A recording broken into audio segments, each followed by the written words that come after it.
Hello everyone, I'm Sofi. I'm in Keksara Forest Retreat, Bentong, Malaysia.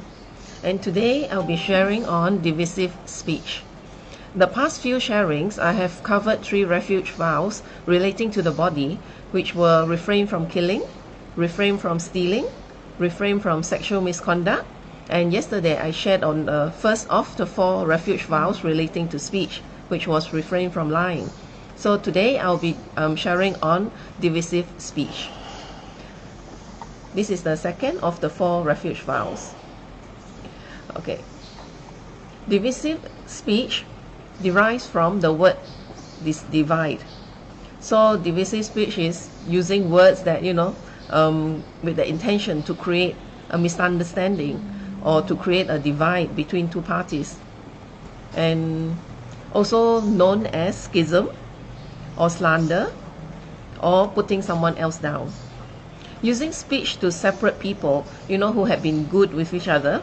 Maybe like you see like 2 friends who are very good friends, and then due to maybe, one of the reason is attachment. So due to your attachment, as in you wish to be friend with one of that and you are feeling as well jealousy, so you use divisive speech to separate them. That means you may go to one party and you may gossip about some things that that's not favorable, and then you go to the other party and you do the same. So as such, you create the misunderstanding and they may just break up their friendship. And in that sense, you wish, then you will step in and wish that you'll be that good friend with that person that you wanted to be friends with. Or I guess in the adult world, it will be a couple. When you wish to be, you see somebody has a good partner, and if you just may wish to covert that person for yourself, so you use divisive speech as well. And also there are times when both parties are already on having bad feelings about each other, so you may just use divisive speech to actually enhance that bad feeling so that they do not have that opportunity to get back together. So probably this will be something that when someone has an interest in they are not getting back as on a good relationship. That's why that person would use that divisive speech to make things worse. So well, when one example would be maybe like the sibling, they already have some bad relationship, and maybe the parents passed away and left some properties there, and due to that the siblings could have met up and maybe dissolve their misunderstanding. But maybe you will gain something from it, so you create more schism or more divisive, cause that separation to be deeper, and as such you may have gained something from it. So that is just one example of it. Okay, so the divisive speech can be from a few motivations. As I mentioned, attachment was one of them, where you covert someone else, as it could be a friend, could be a partner, or even your family, relatives, And the other one was anger, where you have a selfish motive. So let's just say that maybe you were angry with your co-worker, and so you will go to the boss and you may have some secrets, or maybe you would lie, come up with something that will create an impression in the boss that your co-worker is no good. And that is also another form which out of anger you have acted on it. And the selfish motive could be that you wish to have his position, or there's a promotion coming up, so you would like to use that to disqualify him, so that you will get the position. So that is another example that, of motive, and maybe out of ignorance, as it's like, you think that it's just harmless, you do some social talk, and then you talk about that person. It's something like idle chatter as well. But it's out of ignorance. So from that speech, you have created an impression in the other person of, the person that you were talking about, and it's not a good impression. So maybe from there, then it will divide the potential, that for them to be good with, the person that you were talking about. So that one is unintentional, out of ignorance. And then, as I mentioned, jealousy. That is usually will be, I would say, that when, as I said, it's the first one, it comes with the attachment, where you wish to be closer to someone else. So you create a divide between that person and whoever they are good with. So then you will step in and, hoping to be the replacement. So as such, okay, this is what the benefit, this is from example of the Buddha. So the Buddha has practiced, not speaking, not using divisive speech. He has always practiced, bringing benefit to people and to bring harmony to the people. And as such, this is one of the mark that's on the Buddha. Buddha has 40 evenly formed teeth, whereas ordinary people have like 32 teeth. So the Buddha has always used his speech to reunite people and who had quarrel, and he never used divisive speech. Instead he would speak words of peace and reconciliation. So as such, on our spiritual path, we should always try to bring people together through our speech and avoid creating conflicts and schism amongst them. The one thing that we can apply is, before we speak or anything, we should always ask ourselves, will it benefit others, and do I really need to say those things? So what will I create? What's my intention of saying those things to another person? Oftentimes we do not practice our mindfulness, so that is something that we should really think before we speak. And okay, the karmic results of divisive language is that the country that you'll be born in, the land will be very uneven, and there will be deep ravines and gorges. So it's a very difficult place to be at, maybe it'll be not very productive and very difficult to reach. So from that divisive speech, this could be the karmic results, that you will experience in your future lives. So as such, I would encourage, that we practice mindfulness and don't speak unnecessarily. So especially to create that schism between other people. So this is what I also need to be practicing a lot. So with that, I will end this sharing session today. And if there's any questions, I will take.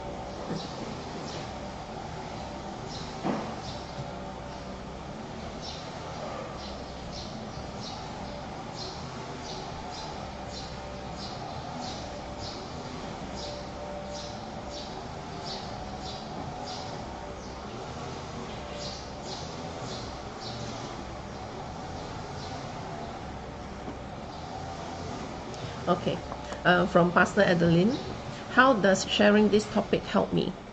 It actually it may be short, but the thing is, it really does bring out that how much how easily we can actually create schism that from our speech. And by not practicing mindfulness, it's so easy to just you utter something and then it's creating it, because when you mention something or something, you're creating impression in other people. So as such, whatever you say, if it's not positive, it will create that impression in that person, regarding something else. So it's very easy to commit, something that is very easy to commit. So I guess, not one of our practices, we should really be mindful. Okay, from Joy. What would be the best thing for one to do before we speak divisively? Because some people may think they are talking about someone because they are trying to help the person, but in the end they speak as you said. And at the end their speech create more problems. How do they check and think before they speak, as you said? Any practical advice? Right. There was part of my search for it was mentioned in one of the article that always, before we speak, we must always question ourselves. Is there an intention, towards what is the intention, for us to speak? And also, what is the motivation and intention? And also, how will it benefit others? And what do I get out of it? If I'm getting something out of it, it will be selfish motive. So if you are to benefit the other person, usually when you speak of others, because in our situation, usually we do not know whether we're benefiting the other or not. And this one was by the person, the practitioner, and the guru asked her, how is so and so? And she thought that it would be divisive speech to talk about that person. So she was like trying to delay and defer, like showing her expression to that she is very reluctant to share. And then the guru said, if you do not tell me, then how would I help that person? So as such, she also suddenly understood that depending on who you share the information with, whether that person really could help that person. So then you can actually speak of what you know. But otherwise, if it's if you are in doubt, don't say it.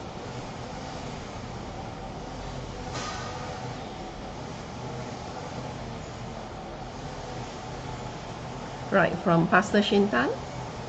Most people are not so mindful about their speech. What advice can you give about becoming more mindful of our speech?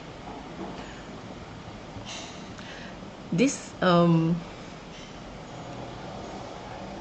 would say that do not put yourself in a position where you'll be idle, you'll be, having casual conversation, and if there's really no need to speak as much, then you just don't, because the speech can be very powerful, to help other people.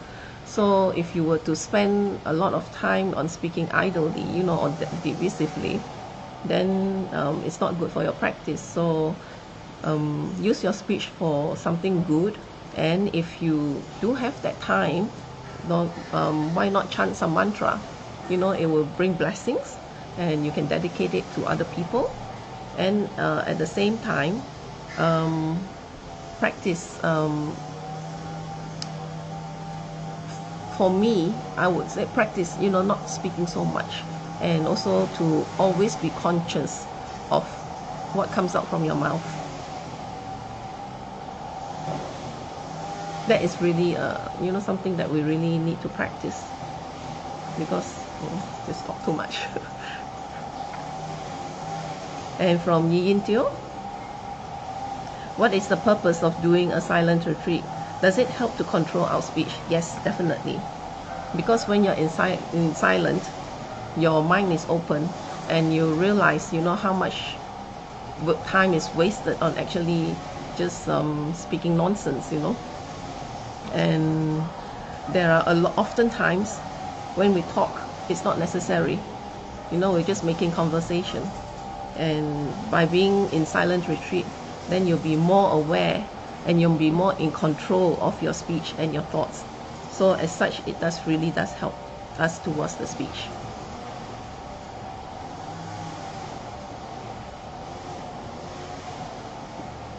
Right, there's no more questions I see, so I'll end the session here. But if there is, I'll answer it when I find out the answers to it. Thank you very much for sharing this with me. I'll do a completion dedication. Jangju Senjo Rinpoche, Make Panam Geyushi, Ge Panam Pame Payang, Goni Gondu Pewashu, Toni Tongwa Rinpoche, Make Panam Geyushi, Ge Panam Pame Payang, Goni Gondu Pewashu, Dasojini Sapage Wadi, Tandandru Aguna Gampadang, Jepa Jesun Losan Trapai, Tamping Imporin to Sase, Ge Wakuntu Yandala Madang, Drame Choki Pala Loncho Jing, Sadam Langi Yotera Zoni, Doje Shanging Opangotusu, Ge Wadi Yududa, Lamasang Yudrione, Drewa Chika Malupa. De Salago Pashu, Joki Kaupo Sungapa, Chosunampa Pewala, Geki Samasi Wadang, Tunki Malu Sangwasho, Dadam Songi de Sundan, Drewa Songi Latene, Gewa Losantrapai, Tampayo Riva, Gyushi, Ni Modele Sendele, Ni Migunyandele, Nisentato Delepel, Kuncho Songi Jingilo, Kuncho Songi Ngodruso, Kuncho Songi Trasi, Sho, Jesulama Kusen Rapting Ching, Nam Katrini Chochu Kepada. Có some tempe draw me sập sung yi draw e mun sa ta to ni yu shi gao e rao e ko we shin gam den pen dan de o ma lu go e ne cheren se wan ten sing get so yi sha pe shi de ba ru den yu shi hom tom pe ngo tru ma lu pa den de da la sel du so ko dan den pa long chot nam ke pa so shi shuk ten sel. Thank you.